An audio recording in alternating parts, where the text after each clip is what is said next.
So his students desire truth. Truth is what? How things really are. Not a truth that matches how you think it should be. Truth is not designed to match your expectation. It matches his expectation.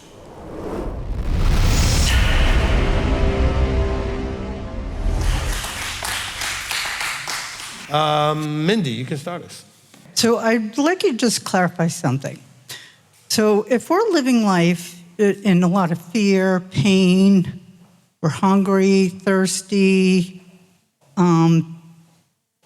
if all that's going on in our life, we live our life according to the fruits of the Spirit anyway, like being joy, and that would be in alignment with Torah, right? Sure. So is that what we're supposed to do? Like, how do you take all that pain, anxiety, everything that's going on in your mind, put it aside and flip it? No, okay, so look, for some of these things, we need therapy, counsel, something. You need somebody to help you walk through it. But the problem is some of you don't want to let it go. So some of you will go get all the therapy in the world and just still not get anywhere because you don't want to let it go. It's too real. It backs up some of the things you want to believe about yourself or the world, and so you refuse to let it go. But you do need to have someone that can help walk you through easing some of these things because you've not actually had them resolve. So we do a lot of that in our counseling, okay? And so then through that process, gradually you would start living your life according to the fruits of the Spirit. Well, the more you can come into understanding that in your trusting him is the only way that you could actually have the Spirit flow through you the way that you can love an enemy, that you can have joy in a trial, that you can have peace when all chaos is breaking out around you, okay? So that you can be patient with that which, would drive you crazy, okay? There are things that, and again, you can have a real good time and easy time with some of those things and struggle with others. Obviously, I've had patience problems with things like logging in with passwords, but that doesn't mean I don't have things like joy in a trial and some other things. So you can have some of the 9 aspects functioning very nicely while still struggling with some of them as well. So I don't want you to think that if you don't have all 9 flowing wonderfully, you don't have the fruit of the Spirit going at all, or you don't have the Spirit. What it's saying is that through my having the Spirit, I should be growing to the place where I have these things as evidence that I have now submitted to and embraced that. And the Spirit being the fullness of the intention of him, his intrinsic nature. Did that help? Yeah, so through him, the fruits of the Spirit would just come through. There's like really nothing I need to do. It would just happen. Well, again, don't think of the fruit of the Spirit coming from him. It's from you becoming like him. Oh. Okay? Because the more I'm like him, I can love an enemy. I can't love an enemy, but if I become like him, he can.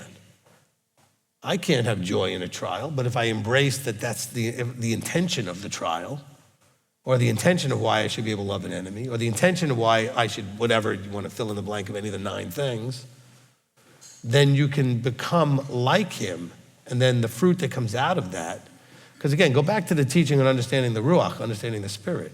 It's about your nature becoming his nature, embracing and changing into that nature. That nature has love, joy, peace, patience, etc. Okay? So it's your transforming into that nature that manifests that fruit. It's not something, he doesn't give that to you. The church, I think, messed everybody up thinking that's some sort of gift that just gets handed to you and then you have it. No, it's in your becoming like him. That's fruit and evidence. In other words, fruit as evidence of you becoming like him. Okay? Okay. Of the work you've done in transforming. Okay, thank you. Okay, so let's say you're the type of person that really struggled with, when you're in a trial, seeing it in the right perspective. Well, the more you become like him, the more all of a sudden you realize, wow, I see this differently. I'm able to look at it differently. I'm able to experience it differently. I'm able to look at my enemies differently. I'm able to have, any of those other things, peace, patience, etc., goodness, kindness, long-suffering, all the things that are in there. What aspect of the fruit are you missing that the more you become like him, the more you're going to realize, I handle those areas differently now. And it's not because he did something to you. It's because you did something to you. You became like him. And the being like him did something to you. Because his nature loves or can love an enemy. His nature can have joy in a trial. His nature, not yours. So if you do the work of embracing and changing into his nature, the fruit will be those things. Did that help? A little clarification? By the way, I also put in my notes here that in Exodus 17, when they were going through, and I went over this too quickly, when they named the places Massa and Meribah because of the strife and because they tried Yahweh, the question that came at the end of it was, they were wondering, is Yahweh in our midst or not? Okay? So again, you're doing what you think is right. You're following the leader you think is right. All these things are going that's right, and you're having some of these challenges happening. You might be questioning, is Yahweh in the midst or not? Now, I think that it would not be a stretch to say really they were questioning Moses, that Yahweh had put him there. Because Yahweh is he in our midst? Meaning he gave us Moses in our midst. Is he really representing Moses? Is he really that Ephesians 4:11 guy, even though this is way before Ephesians, but you understand, is he really anointed? Is this just some guy leading us, or is Yahweh really in our midst? Because that's why they were completely always focusing on Moses, okay? And so I think that's where a lot of you would need to really deal with. And again, this is not me just saying you should take anything and everything from me. If you got a problem, you should come to me. Somebody recently did that, and we got things worked out very nicely, okay? You should come to me. I have no claim to be, without blemish and flaw. I can have issues, all right? I'm a human being. I have a gift to do this. Okay? I'm sure if you had Rabbi Paul, Rabbi Peter, Rabbi John, any of those guys, they would demonstrate to you things that were not exactly ideal to the way you would like that person to be. Okay? But you only see the part that you see, that we get to experience here. Although there's evidence here, you can see certainly Peter's all over the map. That'd be a little bit rough to have a pastor, rabbi, whatever, who's all over the map at times with his emotions. I mean, you're not always going to know what you're going to get. It took Peter a long time to mature that part of him. And it didn't fix just because the cock crowed 3 times and he denied Yeshua, whatever. He denied Yeshua 3 times. And actually, it says the cock crowed not 3 times, but he denied him 3 times, okay? Peter was better after that, but he wasn't fixed. He didn't completely get his nature changed at that one moment, right? So I have a question about... it was which one was it? Yeah, chapter 2 from Hebrews, verse 12, when it says, I shall announce your name to my brothers, right? Mm-hmm. Okay, so when I pray, and you've taught us to pray to the Father, right? We were always going to Yeshua for prayer before. And he's our high priest. I mean, it says here, right? A high priest that understands. You were talking about, he was compassionate and all that. So I don't pray usually in the name of Yeshua. I just go to the Father, but because I talk to him. Right. Help me understand. So do we have to even bring Yeshua in? Like, how do we relate to him, to Yeshua? Look, there's the mechanics that we have culturally or traditionally developed for things like prayer, okay? If you go to our Jewish side of things, the Jewish brothers, they don't do any of that kind of stuff, okay? They just bless, it says, blessed are you, Yahweh, Elohim, King of the universe, who did this, or the other thing, or whatever. I mean, there's an acknowledgement of him, which is basically the model prayer.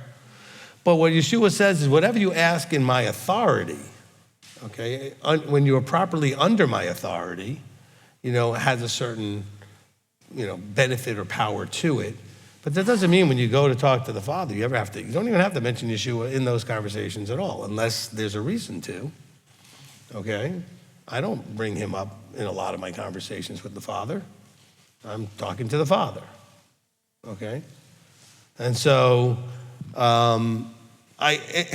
it's really hard to get a full grasp on Yeshua's role and what he's there for. I think the church has really convoluted that quite a bit. I know some of you want me to do some sort of a teaching on it, but we don't really have a whole lot of verses. His main role was to point you to the Father, okay? And his other role is to deliver you out of slavery to fear of death and those kind of things. And he does that by being the walking, talking, living Word. So there's a functionality about him. Letting his mind be in you helps bear that fruit of Galatians 5:22, okay? So I'm just saying there's just, so much of this that Yeshua is, but not necessarily the way the church always taught us, functionally, all right? Okay, so don't feel bad if you didn't mention his name in prayer or finish a prayer with, what else is funny? Which seriously I think is hysterical, and I catch myself doing this, so don't think I'm picking on anybody. How many of you at the end of your prayer say amen? Why? Amen is not the finishing word of a prayer, okay? It means it is agreed, okay? So someone leading a prayer would say amen, and everybody goes, amen. We're in agreement. So if you're by yourself, why would you do that? Because we're so used to doing it. You sit there going, and blah, blah, blah, blah, and then you're going, Yeshua's name, amen. You're agreeing with yourself. Okay, good. I guess that is a good thing. Some of you don't agree with yourselves. So I guess it's maybe a good thing. And so, especially if you say amen and someone's like, I didn't say amen. Who said that? Where'd that come from? Okay, so sometimes we just as we're doing things, we become very much locked into functional traditions. We do things in a certain way because it's the way we do it. It's the tradition of how we do it, all right? Some of you will feel awfully guilty because you would eat and forget to pray before you eat. There's not a command that says you have to pray before you eat. It's good if you do it. It's good to pray always. But some of us will be like, I forgot to pray. It's not required. So we get caught up in these traditions. All right, go ahead. No, I also appreciate, Rabbi, what you said about we're all working our own salvation, and Yahweh was the one who opened our eyes and brought us to you, right? And I know that there's obviously high wisdom in his choosing who, when, like we're talking about, why did he choose you when you were 50 versus when you were 10, right? And our shortcomings, as you call it, it really is a tool that we get, that Yahweh, his compassion allows us in our lives so that we can really grow and evolve, right? Yes. Into him. So I love what you said about that. You were talking to somebody before me, I think it was Mindy, and you were saying that some people go and get some counseling or whatever, and then they continue to... Considering how many people went before you, I can't believe you remembered that. I was somewhere else. I don't know how many people came. It's just Mindy. Okay, Mindy. Okay, great. All right. So people go, get help, but then they continue to not get better, right? Mm-hmm. I mean, I suppose it can happen with any profession. Do you think that part of it was... Well, in your profession, right, you see yes. it all the time. No, yeah, I see it all the time. But do you think like when the Israelites came out of Mizraim, right? Mm-hmm. They were like, yes, we've read the parsha. We believe, we believe whatever you say, right? And then they go back and forth, right, with that. Is that because they didn't know him well, like you say, and... All right, so there's a difference between saying what you want to feel or want to believe or want to think and actually feeling it and thinking it or believing it. They liked the idea of saying what you say will do until it actually came down to doing it, all right? So we sometimes get emotion ahead of intellect. So the emotion was, oh yeah, what you say we're gonna do. And then all of a sudden, the emotion of, but I still want to do this, and I really don't want to do that. The emotion gets in the way of all these things, okay? So we end up with these really big challenges. So when we have those challenges, look, one of the things I would also say, because it came to mind before we get to a drift here, when you talk about why people don't get better, there's a really good book. It's a little technical, compared to other motivational type books or personal development books. But there's a book called Psycho-Cybernetics by Dr. Maxwell Maltz. And he was a plastic surgeon that didn't understand why somebody would come in with a terrible self-image because they had some scarring from something, and he would take away the scar, and then they would act with the same problem as if it was still there. And he realized the problem wasn't physical, okay? And so this has to do with our mind and how we see things, all right? He also came to realize some people didn't want him to touch other scars because those scars were valuable to them. It was a sign of something in their culture that, you're a man, you got a scar from something, whatever. So a scar is not always a scar. That depends on who you are and what it came from and how you got it and everything else. But it's about the mind.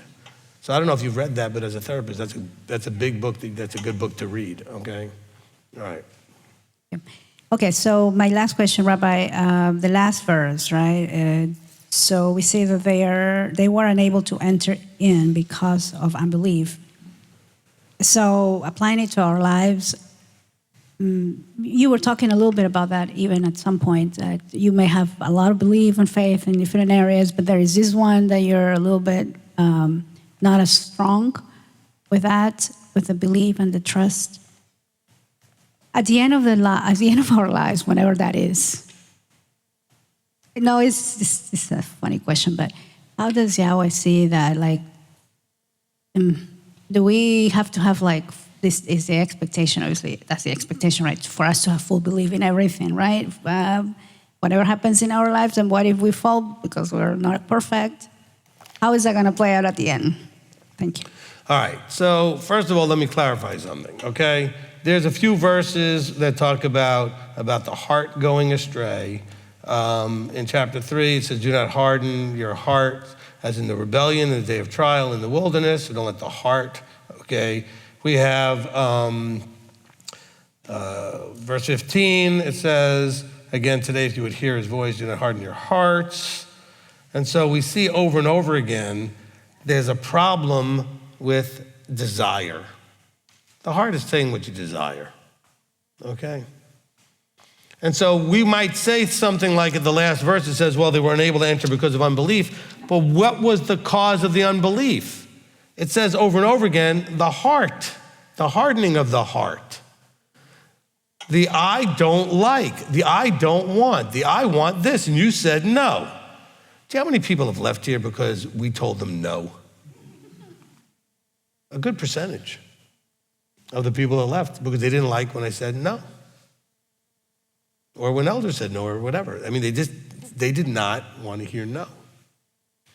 So they went to some place where they got to hear yes, which is why a lot of them end up on their own with nobody because then nobody's there to tell them no, which is why a lot of people like the kumbaya circle congregations with no real authority because then there's nobody there to tell them no. But we need to understand, so this is the first half of your answer, Janet, okay? The first half is you have to understand that the unbelief is coming from the heart. Okay? As a matter of fact, verse 12 says, look out, brothers, lest there be in any of you a wicked heart of unbelief. So it's a heart that wants to do something that goes against what Yah says. And so that's number one. Number two, what about in the end of all things? How is it going to be judged? Deuteronomy 8:2. He's going to look and see whether it's in your heart. Not did you succeed in accomplishing it perfectly, but did you make the effort? Were you appropriately disappointed in yourself and repentful when you fell short? Okay, how well did you own when you fell short? So it's all about his watching how you handle those moments. He learns a whole lot more about you when you fall short and how you handle it than when you do well. Okay? Because some of the things you do that are not a problem is because they're not a problem for you. They're easy enough to do and they don't go against any, you don't have to struggle to do them. He learns a lot when you struggle and you get it done. That's what you learn. Because it tests you to see what you're made out of, right? And so what is he going to judge you on in the end? I think Deuteronomy 8:2 is the test. Okay, that's why I quote it like all the time. It's in almost every teaching somewhere that verse comes up because I told everybody, I think that's the test we all have to pass. First of all, he says, I led you through your wilderness to humble you. So you got to be humbled. What is humbling? Subjecting you to him, Without humility, without being humbled, you still put you above him. Then you only do it if you want to do it. If I don't agree, if I don't like it, I'm not doing it.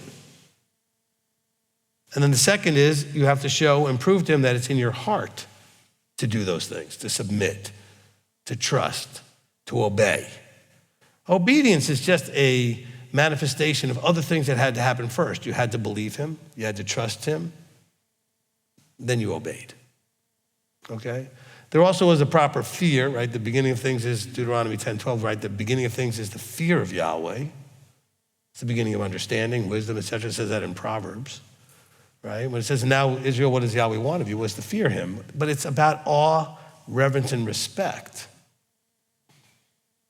So if you don't have that, it's not going to be in your heart to obey. So saying that he's going to test and see whether it's in your heart to obey, he's going to see, do you have the right reverence and respect for him and awe for him? Do you have the right trust and belief in what he's told you to do that it will bring the result? By belief, I mean, do you believe it'll bring the result?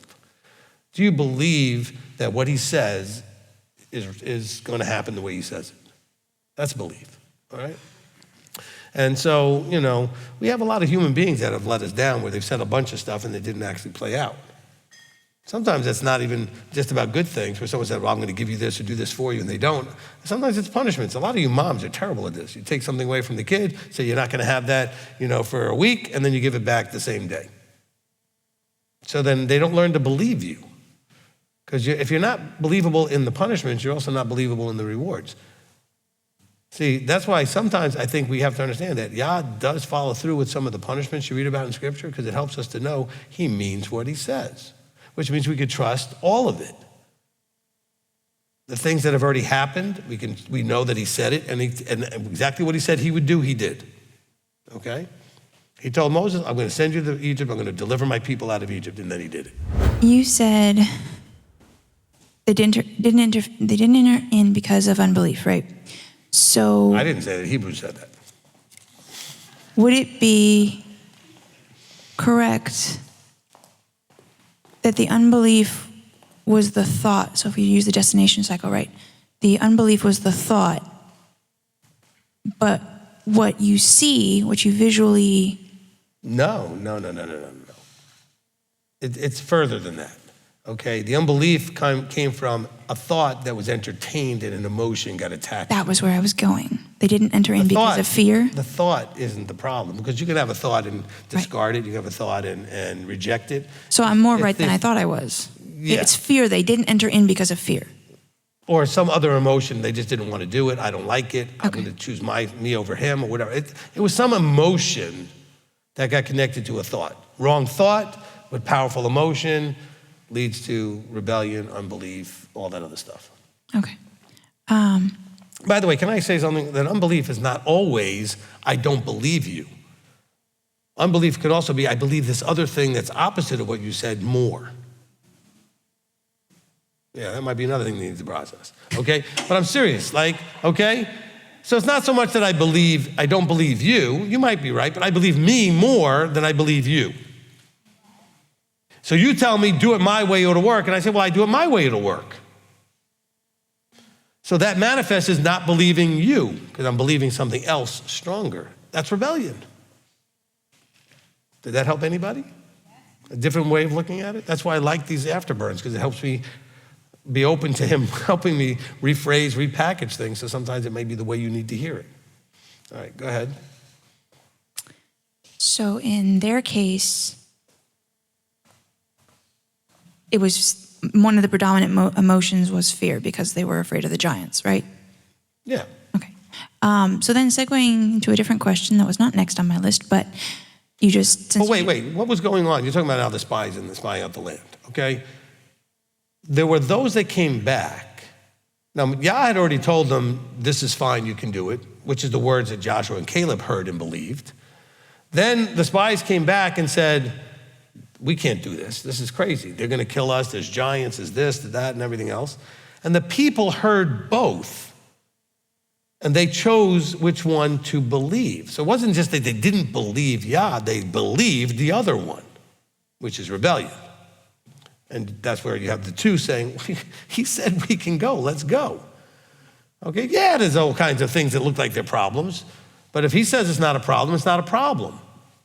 As a parent, you probably have this moment with your children, at least occasionally, where you say, trust me, it's gonna be fine. Child's like, no, it's not. But they heard somebody else say something, or somebody else told them this was gonna blow up, or this, you can't do this. Trust me, it's gonna be fine. If you do what I say, it's gonna be fine, okay? I remember as a swimming instructor, another one of the things I did, okay? As a swimming instructor, I was college age, and one of the things I had to teach was people how to dive who were afraid of diving.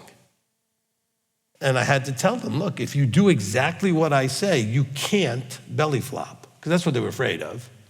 They're afraid of, and by the way, belly flopping doesn't hurt that much. Some people do it on purpose. They have belly flop contests on every boat I've ever been on, okay? It really doesn't hurt that much. It might sting a little bit sometimes, but it's not gonna do that. But the thing is, if you do what an instructor tells you to do and tells you, if you do this, you can't belly flop, but if you don't trust it, so what inevitably, I tell people, you have to keep your head down. As soon as you lift your head up, you're gonna belly flop. And they don't wanna keep their head down, why? Because they can't see where they're going, okay? And so they're in that blind spotted moment where they can't see the entering the water, all right? Now, of course, you learn eventually to dive where you tilt your head enough so you can see where you're going, but they don't. They lift it all the way like this and their whole body moves, and then they get mad at me. I said, what are you mad at me for? You belly flop because you didn't listen. You didn't trust. You didn't trust that what I said would work. And that's where they believed something else. They believed that I have to see or I have to do this or whatever. Whatever they believed overrode the instruction. Even though I was the professional, the one who was trained to instruct, who had the information they needed to be successful, and said, put your hands like this, push off, whatever, head down. Because your body's head is that's a heavy weight that will pull you in the right direction and you won't belly flop. But they're still not gonna get there without trusting. Okay, you have to trust. And trusting then has to mean that you believe that more than you believe something else. There's always a choice, all right? We just were told about light and darkness. We were told about righteousness and sin. We're like, things are choices, okay? Go ahead. So that kind of goes to my next question of whenever I have moments of fear, you talked about if you're afraid that you don't trust him. That, I guess, answers the question of, I do still trust him. It's just not as strong at that moment. At that moment, it's the fear is winning the fight between fear and trust. I do have it, or I wouldn't be doing the things to obey that I do. But at that moment when fear overcomes, I've allowed it to get bigger.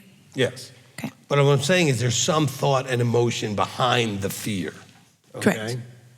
I mean, those people in the spied land, I think they had good reasons to be afraid. If it wasn't for the fact that Yah said so, I would agree with all of them. Let's go a different way, all right? I mean, legitimate things. Big walled cities, huge people, scary people that we know, we've heard about how bad and scary they are and everything else and how they like to just go ahead and wipe out other people and stuff. Whatever it is, but that thought had to be balancing, but God said we can do it. He said to do it.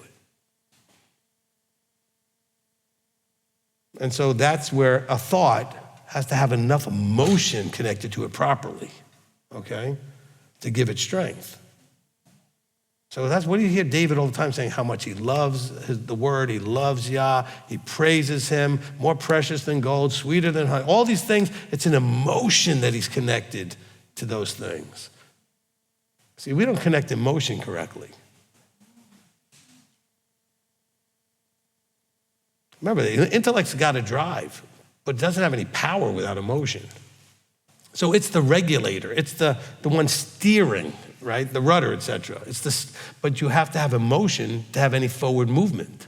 The emotion is the gas, okay, that's driving things. Use it properly and you can get far. I mean, it's powerful. Use it improperly and you're gonna have all kinds of challenges. Right, go ahead. I wanted to share an example. I mean, obviously there are things that we fear that are very real, like you said, but they're just not as real as we make them out to be. But then I realized, like for myself, trying to figure out what am I clinging to fear for? Why does it, like I always turn back there, even though I have plenty of reasons to not be afraid. And several of them I found was one that it was a poor strategy I chose to keep my yellow focused, because yellow is not careful and doesn't always take care of everything. Or detail focused, it grounded my yellow. And so it was literally a choice to choose this instead of choosing other things. I could have chosen any strategy, but I chose that one. Right. And there were other reasons as well that, again, were nothing to do with the fears. I just chose that strategy. And therefore, yes, I was clinging to it. Good. So I don't know if that helps somebody. Yeah, and look, one of the most famous things that's out there, and they attribute it to different people, but there's one of those things out there that says, whether you think you can or you can't, you're right. So what does that tell you, though? That the thought is more actually powerful than the actual skill set. So it's not, your capabilities are actually measured by how you think about it. Because it says if you think you can, you're right. But if you think you can't, you're right. How could you be right about can't if you can? Because the thought is what matters, the belief. It's not just a thought, because that thought has to be attached to an emotion. That's what they're not putting in that little quick phrase. But it's a belief that I can. And he says, well, then you're right, you can. But if you don't believe you can, all of a sudden the skill set's disappeared and my ability to do it disappeared? Yes. Because you will not allow yourself to be able to do that. Doesn't mean that you literally can't do it, but you will not allow yourself. Because the same you could have done it. The same you also has a problem where you can't do it. So were you actually capable of doing it all the time? Absolutely, you were capable of doing it. Then how could it be true if I think I can't? Then I can't, because you won't allow yourself to, because you won't believe you can. How many times, if you're a parent, have you seen a child say, I can't do this, and it's something you know they can do? They're afraid, they're whatever, they've tried it once, it didn't work or something, and you sit there going, it's not something they're incapable of doing. And so you have to sit there and encourage them and say, no, you can do this, you can do this. You have to keep reprogramming it. You can do this, you can do this, you can do this, all right? Stop saying I can't do this. There's some households where what most people think is bad words weren't such a problem, but if you ever said I can't, you might have been in big trouble. Don't ever say you can't, all right? You limit things. It's like putting that limiter on, like you have a car that could normally go 150, but you put a limiter on it so it can't go higher than 70 or 80 or whatever it is. You can actually put a restrictor thing in. That's what you're doing. You're restricting what you could do, and it's totally, that car could go 150, but they put something in so it can't. It doesn't mean the car can't. They've done something to make it so it can't. You do that with your emotions. Go ahead. And then lastly, just that you talking about how Christianity breeding fear, that was very helpful. Thank you. I don't know if I use the word breeding fear. They used it as a tool. They promoted it. Okay, they still do. It seems it was eye-opening. It's like that was basically driven in to be afraid. Mm-hmm. And then you said in the zone meeting that Yah had no thought of everything being perfect when he made people, because he knew he gave them free will. And it was very, very eye-opening that he didn't intend it to be perfect. But that's where the fear, I think, comes in for a lot of us, that if it's not going perfect, he must not be with us. Because if he was with us, it would be going perfect, because he's perfect and does perfect. But no, he didn't create it to be perfect necessarily. He said it was good. It would get where he wanted to go. But it wasn't the blues definition of perfect when he finished it or set it up. What you have to understand, okay, is that he puts or allows, either causes or allows, you to be in situations that accomplish what he's wanting to accomplish. So whether you see it or not is not really relevant, okay? So some of you needed to accomplish whatever you needed to accomplish having me be your teacher, all right? Because for some of you, this is easy. This is exactly the way you wanted to hear it. Where it's funny, though, because I got a lot of people that are no longer here that said, oh, you're the way I wanted to hear it until I smacked their toe wrong. Because they loved it when I was smacking everybody else's toes until I smacked theirs. So, but the thing is, you were supposed to have that experience for some type of growth that it served his purpose. And that's really the thing. But when you're thinking of, this is where the blue side of the personality spectrum, the J side of the personality spectrum, those kind of things, where you're going to do the evaluative thing and say, this is not right for whatever reason. So that's what happened. The entire Israel had a blue out at the spying the land. Well, he couldn't possibly want us to go in there with giants and walls and all that kind of, he must be wrong there. We're not, that's crazy. He brought us out here to die. Because their picture was different.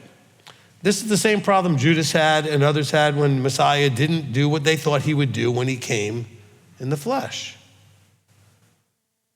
You guys got to really work on what parts of your lives do you do this in where you are already judging and evaluating that it should be A because you think it should be A. I think you totally missed what the point was because you can't see it. You've already decided. And so, and then I have to bang heads with that when you come and talk to me and I'm like, oh, now I got to get you to let go of that for a second to open up the possibility of something else. So you can see there may have been other reasons for something instead of you just locked in on this one way of seeing an event, the world, your life, whatever, okay? And that's hard. Look, in John 8, Yeshua says, if you stay in my word, you are truly my students, and you shall know the truth, and the truth shall make you free. So his students desire truth. Truth is what? How things really are. Not a truth that matches how you think it should be.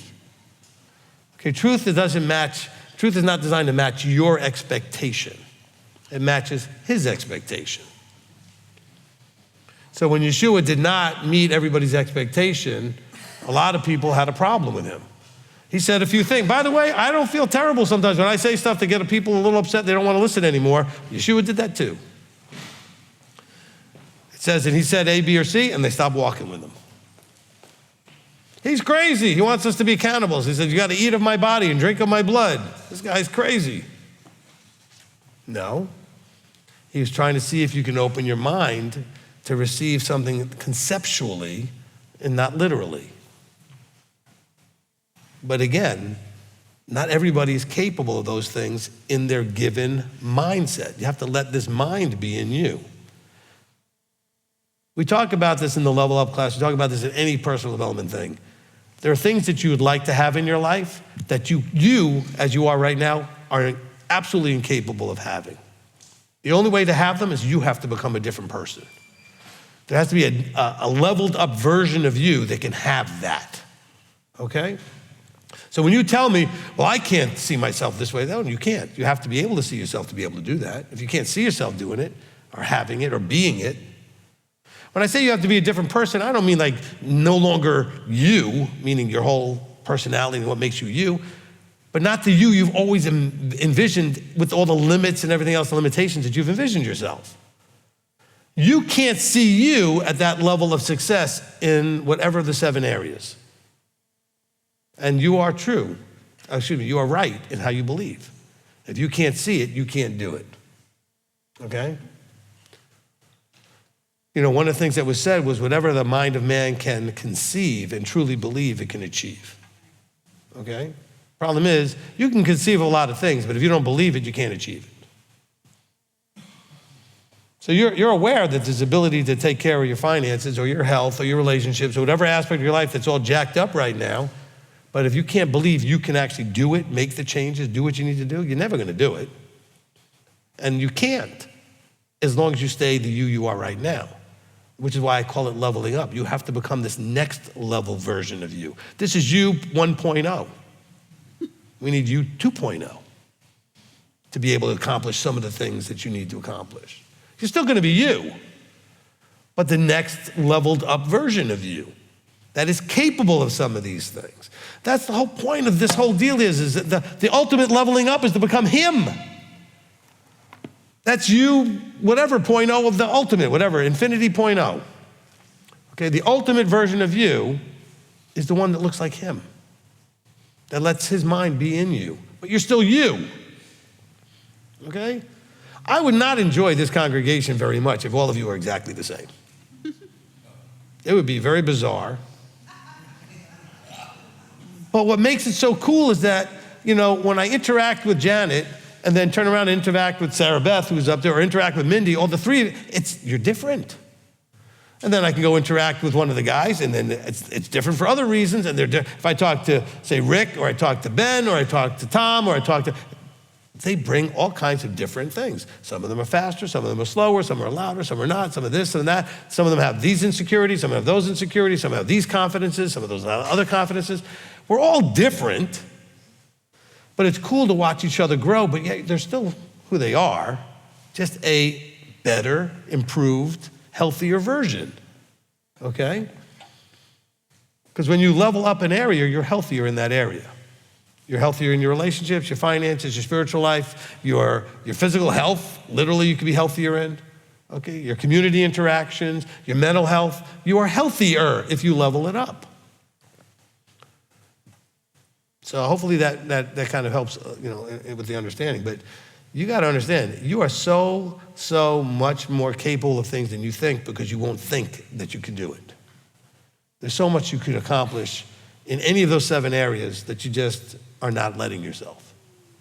Remember, the key words, the key 3-letter word is let this mind be in you, right? You have to let it, which means you have to have the belief that you can have it, that you can think like him.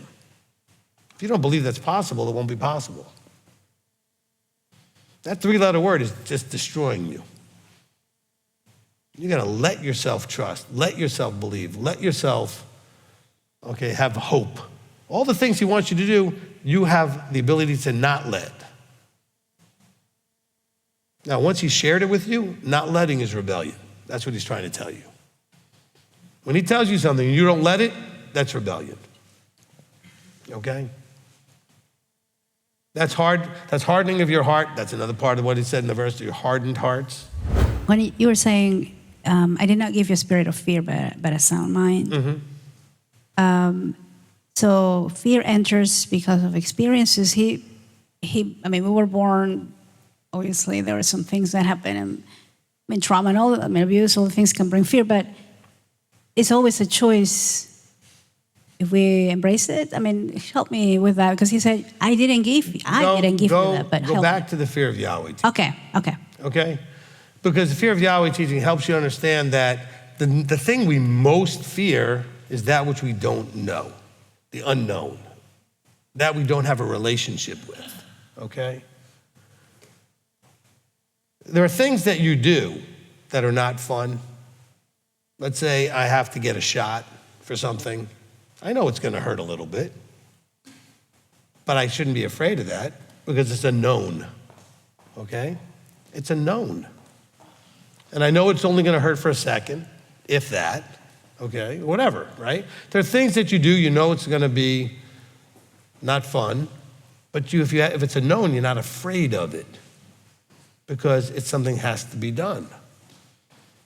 And so that's a big part of the fear of Yahweh teaching, okay? Our number one fear is unknown. It's unknown. And as a little child, that comes from you're going to experience something that you don't know. Children aren't automatically afraid, but when they experience something they didn't know and it went bad, they start to realize some unknown things are bad, okay? And so they're reluctant to, do that. You go to give a child sometimes something that tastes great, they're gonna love it, but you've already had them taste some things they didn't think tasted so great. Now they're reluctant to let you put it in their mouth because they don't trust you that it's gonna taste great because you told them the bad stuff was gonna taste great. Oh no, this is delicious. Okay? One of my children, I don't remember which one, we used to feed I think it was Brianna, it doesn't matter, but either one. I would feed them whatever it was, the squash or the peas, whatever it was, and child would open the mouth, take it in, make that face, and then want more. And then make the face. I'm like, you're weird. Because I keep expecting them to like push me away. I was like, here, have something like,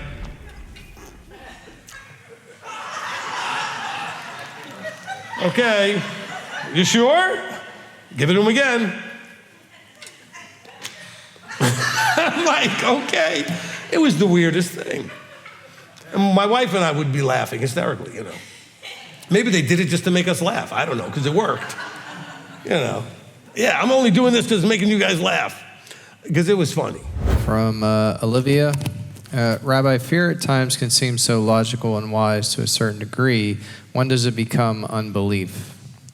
Okay, so it's not, I think I'm connecting the dots. I think I explained this actually already if you go back and listen to some of the things I said. So fear at times can seem logical and wise, which is what I said. I mean, you know, you might have looked at the giants and the walled cities, et cetera, as being too scary and dangerous. So how does it become unbelief? It's when the one thought that you were given, the information you were given, clashes against the looking logical, wise information that you have, okay? Because your fear comes from having a choice. So Yah said, no problem, go. And man said, we're gonna get killed. It's gonna be ugly. So then the one choice sounds logical, but then we can fix that by saying, but wait, is it more logical to listen to man and those seeming logical facts that are out there, or the God that just wiped out Egypt, took us through the sea, okay, did the miracles at Sinai, gave us the manna, gave us the quail. I mean, all of these things happened, you know. I mean, I may be getting some of the timeline there because this happened pretty quickly after they left Sinai. But they had such experience already. So now, is it logical to not trust the God you've been introduced to and now have a somewhat relationship with that did all that? So that's when you have two seeming logical things, reasonable sounding things, and trying to figure out which is which. So belief is, whom are you allowing to be the influence? Who's your influencer? I mean, that's a big word today's society, influencers. Everybody wants to be an influencer. You're a slave to whom you serve. We'll say it differently. You're influenced by whom you serve, you know, or you're a slave to whom you're influenced by. Okay, so who are you influenced by? These are men of renown, leaders who came back from spying out the land. They're supposed to be influencers. That's why they were picked.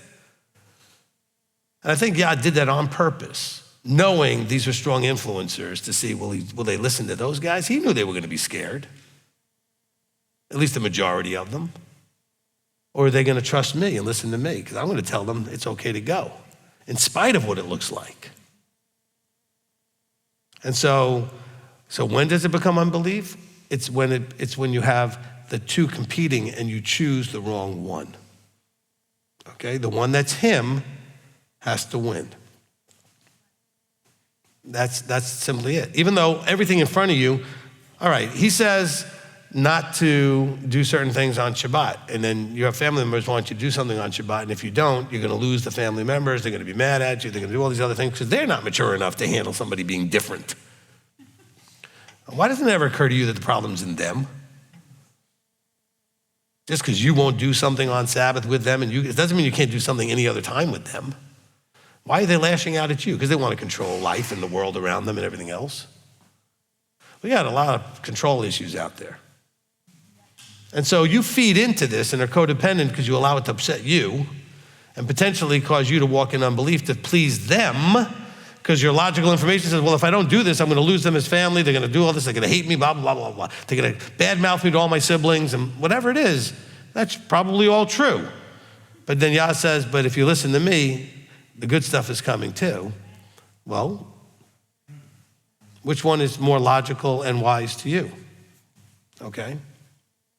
Well, the problem is, listen now, they could not see what they couldn't see. What do I mean by that? They could see the giants.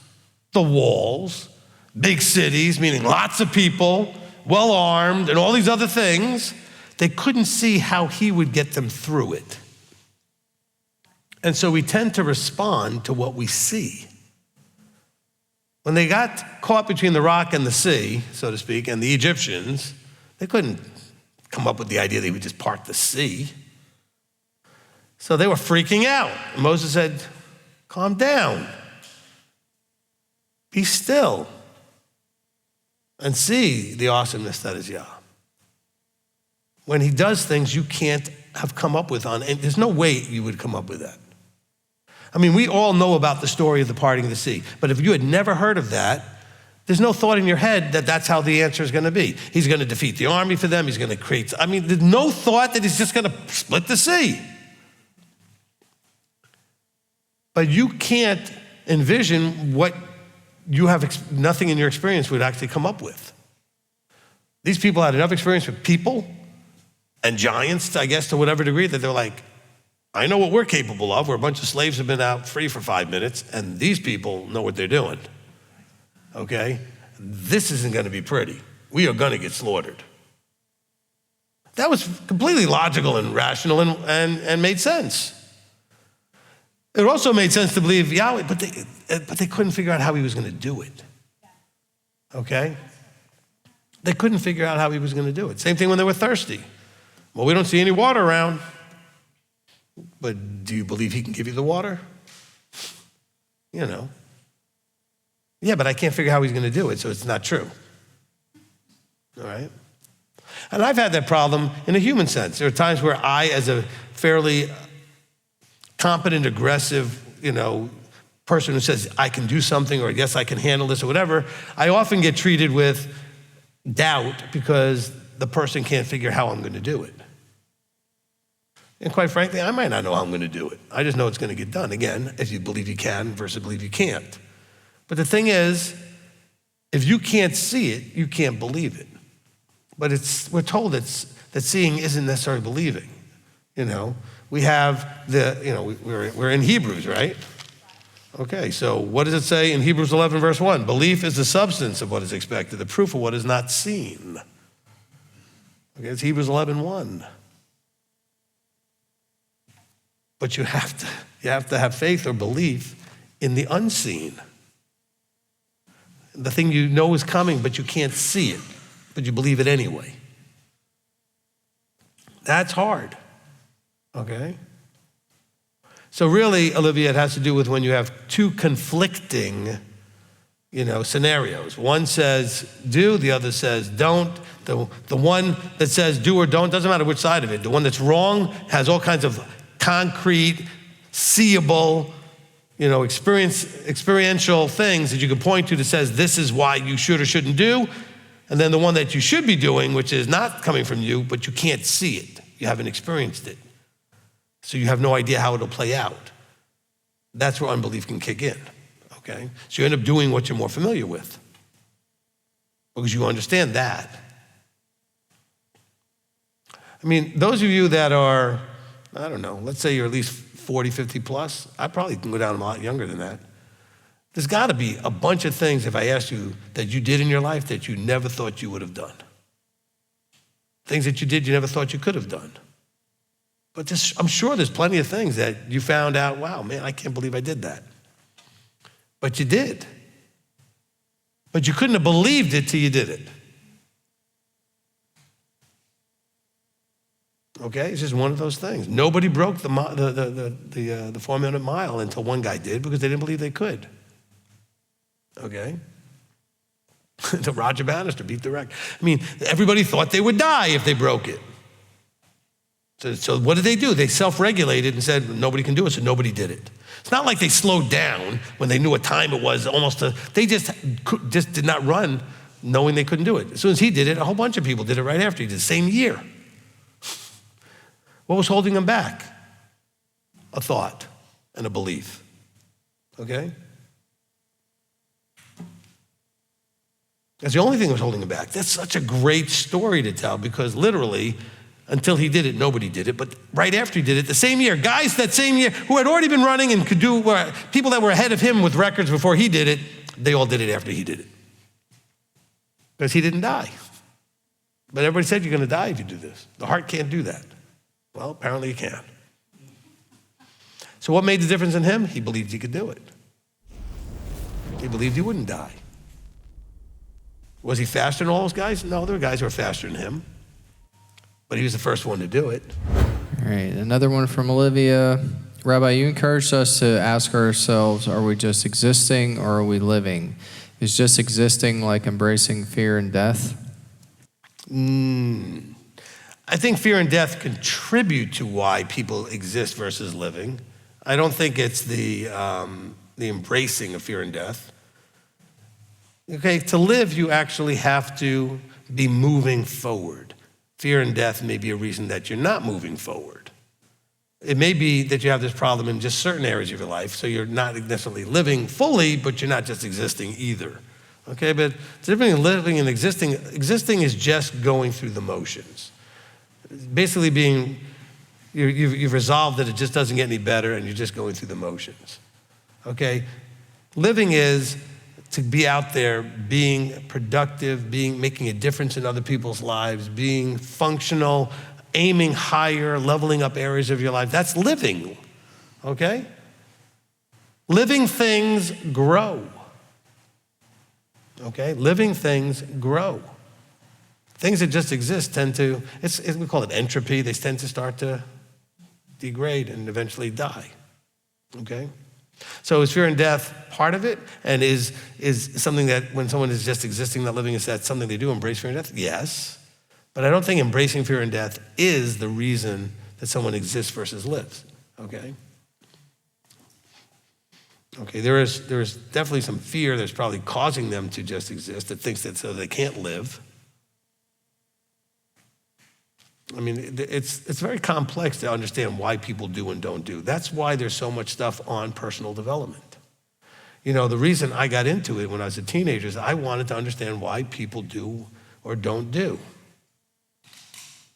It was as simple as that. I was fascinated by understanding why some people do and other people don't accomplish certain things or can do certain. I just wanted to understand what made the difference. From Donna M. Rabbi, as we were letting the mindset and character of Yeshua be in us, would it be correct saying that our trials turn into opportunities for growth and our enemies turn into troubled brothers?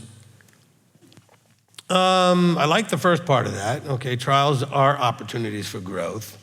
Enemies, loving your enemies is not the fact that they would turn into brothers. Enemies can stay enemies. But loving your enemy is not that you guys are going to become best buddies. It means that you don't allow your enemy to get you to behave like them. Okay, so you don't become them. Loving your enemies may mean keeping them at a distance. It's the emotion of hating your enemies or wanting to do violence to your enemies and those kind of things. It's different than saying, I love you, but from a distance over there where it's safe to love you. Because right now, you're not safe to be that close to, but I love you. I hope that someday things turn around, and maybe we could be brothers someday. But the thing is, loving an enemy, remember we're talking about an enemy here, not just somebody you have odd, you have odd against your brother, so to speak, or whatever they say, right? This is an enemy. Someone, in the way they describe enemies, is someone who actually is trying to do harm to you, okay? Actively doing harm. So you have to find the loving way to handle that. And there are lots of variety of, menu items on how you can show love to an enemy. But the thing is, it's not necessarily because of the ability to turn them into brothers. That probably is very unlikely to happen in most cases, okay? But we don't want to meet hate with hate, or evil for evil, or harm for harm. These are ones who are trying to actively do you harm, so don't actively be that person to try to actively do them harm. From C-Star Hicks, Rabbi, you explained too, saying he knows my heart is an excuse we use to not change. The church taught that's being rebellious? I don't know what the church taught or not about all these things. I just hear people say it, okay? And I know what they mean when they say it. It's their justification for doing whatever they're doing. They know they should be doing A, they're not doing it, And they're like, well, that doesn't matter because he knows my heart. And what they're saying is he knows I love him, but you're not, he says, if you love me, you'll obey me. So this is their justification that what they do really doesn't matter because I have this heart thing. Look, if I keep telling you I love you and keep abusing you and treating you horribly and everything else, but I love you. So I don't know what the church taught as far as that's concerned. I just know that I've seen it manifested over and over and over again from Christians. Okay, well, he knows my heart. Okay, so it's not rebellion, it's justification. They use that as justification that it doesn't really matter that I didn't keep Shabbat or I went and did this or ate that thing I should. Well, that doesn't really matter. He knows my heart. He knows, what does that mean? He knows I love him. But he's like, yeah, but how are you demonstrating it? Because you don't understand his love language is trust obedience. Right? We did a little bit of teaching about with relationships, learning your love language. Well, he has one. It's called trust obedience. That's his love language. Everywhere we see it, it says, if you love me, it's expressed by guarding my commandments, keeping my commandments, trust obedience. All right? So no, it's not rebellious. Okay? It's a justification phrase to make you feel like it doesn't matter. He knows I love him. And you may emotionally have this love for a creator. And he's like, I'm not impressed. Okay? I'm sorry, I'm not impressed. Put that emotion into motion and I might be impressed. Do something that's actually pleasing in my sight. Otherwise, it's just words. Okay? It's just words. I always thought fear made you alert and that panic made you paralyzed. Is this correct? It depends, okay? Fear can make you alert. I mean, I would change it to being aware of something that's a concern, not a fear, okay? I'm aware that a stove may be hot. And if I know that somebody may have been cooking recently, I may have a concern that putting something on, because sometimes it's not that you burn yourself, you might put something down on the stove, not realizing the burner's still hot, and it melts through whatever you put down, right? So it's a concern that makes you have a higher level of alert. However, fear can still be paralyzing, even if it's not panic. So both panic and fear can be debilitating. So I don't know that fear makes you more alert. I think knowing that something could go wrong would heighten your alertness. It's something that your senses are on higher alert, okay? I hear a sound scratching that may be like an animal's in my attic. I'm not afraid. I'm concerned there may be an animal in my attic. You know what happens when that happens? My hearing gets stronger. Not because it actually got stronger, I'm now paying better attention to the sounds around me. I'm more alert. Okay? If I'm walking through an area of town where things can be a little challenging, I may be paying much better attention to the environment around me. I certainly should. But I'm not fearful. I'm aware that there's potentially a danger. So my awareness of a danger, a potential harm, heightens my alertness. All right? Fear, though, can make me more the victim and make me less aware, because fear will distract from all of that. Because now I'm going to see things that aren't even there, or hear things that aren't even there. You understand what I'm saying? But a concern and aware of something that is potentially dangerous absolutely can heighten your awareness. It can make you more alert.